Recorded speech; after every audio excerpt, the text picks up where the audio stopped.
agak kaget banget, hari gini udah dibayar segitu, masih kurang. Menurut aku sih ya kalau dibilang serakah sih ya pastilah, karena ada hal-hal yang ternyata kan nggak sesuai dengan komitmennya. Bilang mau ngasih si A, ternyata nggak dipakai sendiri. Nah, menurut aku itu kan sama aja penggelapan ya. Karena kan aku lihat dari cerita gitu, tapi kan nanti keputusannya dari pihak penyidik ya kan, dan sekarang sudah dilaporkan kepada pihak kepolisian. Jadi kalau menurut aku karakter seperti ini pastinya akan selalu berulang, karena dulu pun aku tahun 2012 juga sempat kena juga ya kan. Aku pulang dari Amerika tahun 2012, aku rugi 300 juta karena bisnis parfum juga. Dia sebagai direktur mengatasnamakan PT apa ya namanya, ternyata PT-nya fiktif ya kan, dan waktu itu sempat ramai juga di pemberitaan. Malah aku dibilang katanya pansos sama dia, malah dia blokir aku. Jadi memang tipe orang ini adalah tipe orang yang tidak pernah mau disalahkan. Jadi dia berbuat apapun menurut dia suka-suka aja. Dan itu membuat aku pada saat itu sampai hancur ya, karena total aku habis 700 juta kan, ngurus kepolisian, ngurusin bayar pengacara, ngurusin ini, ngurusin itu, jadi berantakan semua waktu itu bisnis aku. Dan akhirnya dia main blokir aja, tidak ada konfirmasi. Setelah dia udah dapat apa, dia menghilang gitu kan. Nah, dan selama ini kan banyak banget masalah ya, yang seperti sama Vicky lah, aku juga tahu juga detail ceritanya, banyak hal-hal yang nggak sesuai gitu. Tapi ya kadang-kadang kalaupun kita jadi orang pintar bersilat lidah, sepinter-pinternya orang bersilat lidah pasti akan jatuh juga. Dan sekarang kan akhirnya terbukti, walaupun mungkin dia bawa agama, merasa dia seorang yang benar, tapi kan semua teman-teman tahu kelakuannya seperti apa gitu. Jadi ya itulah yang namanya pencitraan. Kalau aku jujur, aku gak suka orang pencitraan. Kita jadi artis apa adanya. Kalau baik-baik enggak, jangan sok baik tapi ternyata gigit sana gigit sini, nyakitin orang sana, nyakitin orang sini. Ya, jadi aku merasa dalam hal ini ya alhamdulillah. Kenapa? Karena mudah-mudahan segera diusut pihak kepolisian, dan pastinya pelajaran banget yang sangat mahal. Apalagi hari ini ya kan, orang udah ngasih tasker nih harga 3 miliar lebih, tiba-tiba minta ini minta itu, awalnya minta sedikit, lama-lama jadi naik. Itu menurut aku udah sangat luar biasa ya. Udah termasuk wow, orang viral juga enggak selama ini gitu kan, di TV juga jarang dipanggil gitu. Cuman karena mungkin itu kan pinternya Pak Kalim untuk bagaimana menaikkan artisnya. Seharusnya dia berterima kasih bahwa masih ada orang yang akan nge-push. Coba kalau dia sendiri, mana mungkin orang akan bayar semahal itu. Dan trust, karena semua dari trust. Nah, ketika seseorang udah baik masih disakitin, masih dizolimin, masih merasa ditipu, ya aku rasa ini udah bukan hal yang baik gitu. Jadi wajar kalau sekarang Dionipa ini melaporkan dia kepada pihak kepolisian untuk membuat efek jerat bagi dia. Ya sekarang akhirnya kan yang aku dengarkan Tata akhirnya ditarik oleh Dionipa ya kan, untuk menjadi saksi. Ya aku rasa sangat baik, karena apa? Kan dia yang menyaksikan, dia yang melobi ya kan, dia yang tahu itu transaksinya seperti apa. Jadi memang wajar, karena saksi itu kan diperlukan pada saat orang yang berada di satu TKP ya kan, jadi wajar untuk jadi saksi. Tapi untuk jadi saksi kasus yang berikutnya kan sudah mengundurkan diri. Nah itu kan juga akan berat, akan fatal. Jadi kalau menurut aku ini siap-siapin mental aja. Ya mungkin aku rasa sih dalam hal ini, feeling aku ya, karena kan aku yang juga, feeling aku ya pasti akan berurusan hukumnya panjang lah gitu. Dan nanti pihak kepolisian yang akan menelusuri semuanya. Ya kita lihat aja proses hukumnya seperti apa.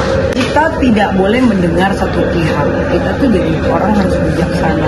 Kayak aku banyak diantem kanan kiri, tapi kalau aku tuh orangnya easy going, that's why aku nggak punya problem gitu.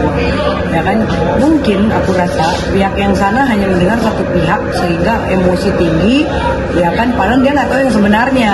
Padahal dia merasa mungkin dia yang ditikam oleh Tata, padahal yang nikam dia orang yang bicara sama dia, yang provokator gitu. Nah inilah yang playing victim ini yang bahaya. Nah dengan adanya masalah ini, ya kan, apalagi sudah dilaporkan kepada pihak kepolisian, pastinya kan butuh klarifikasi. Kita tunggu aja klarifikasinya. Di situ kita akan lihat siapa yang benar-benar bicaranya, siapa yang emang berbohong. Karena yang namanya model seperti dia itu, aku udah dengar lah banyak banget kasus yang apa yang dibicarakan nggak sesuai, apa yang dibicarakan nggak sesuai gitu. Jadi mungkin kali inilah yang dia harus benar-benar klarifikasi gitu, apalagi kan menyangkut uang orang, menyangkut itu 8. Nggak bisa dong gini loh, kan dia bukan punya stasiun TV. Terus aku, kalau blacklist itu kan harus dilihat dulu kejahatannya apa, kesalahannya apa, tindak pidananya apa, memenuhi unsur atau tidak. Kalau cuma dari omongan mulut doang, kita kan bukan anak kecil. Ya harusnya lebih bijak. Coba yang satu ngasut nih, padahal yang ngasut itu yang ngejelek-jelekin dia juga gitu. Sayangnya mungkin gak direkam, kalau direkam lebih enak kali ya. Nah makanya kita itu jadi orang jangan gampang termakan oleh satu pihak gitu, harus bijak, dengar lagi. Harusnya sebelum marah coba ditanyakan dulu baik-baik, kenapa sih kok gue dengar ada omongan nggak enak seperti ini, apakah benar? Biar orang juga dengar dari dua arah gitu, jangan kita emosi hanya mendengar satu arah dan percaya sama orang yang model kayak begitu. Ya siapa juga yang percaya, aku aja udah nggak percaya all the things yang dia lakukan, aku udah nggak percaya. Kalau punyanya juga nggak pecah-pecah banget, ya kan?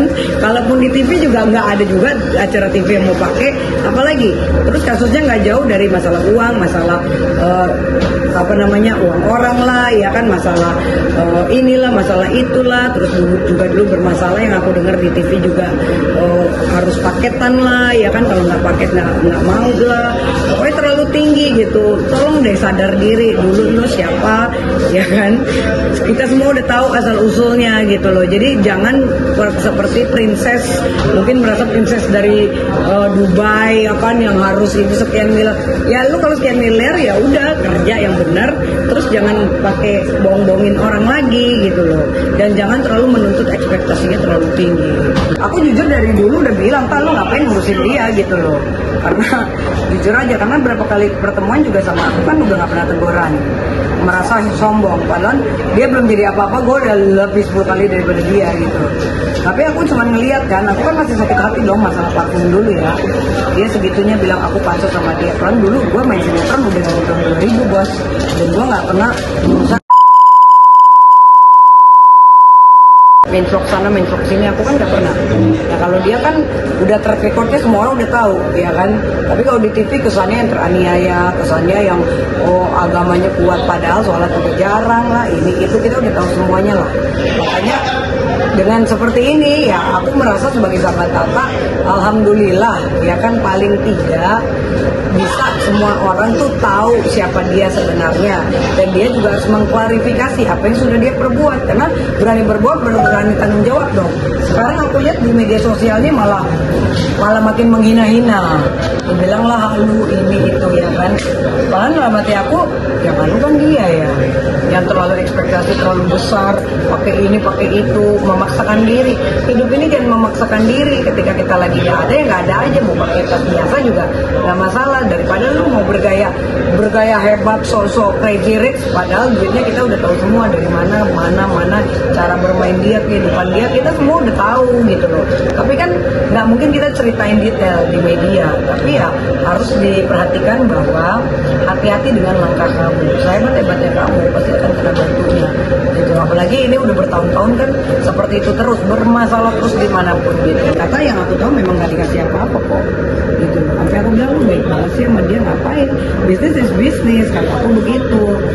Tapi ya nggak tahu, itu kan pribadi Tata. Nah sekarang kalau dengan dia keluar menjadi saksi, wah itu akan merepotkan nanti kasusnya sendiri, karena saksi kunci bukannya dilindungi malah diumbar-umbar kejelekannya, apalagi di media sosial. Ya berarti kualitas orangnya juga bertemannya hanya menguntungkan diri sendiri. Dari situ kita bisa nilai gitu loh.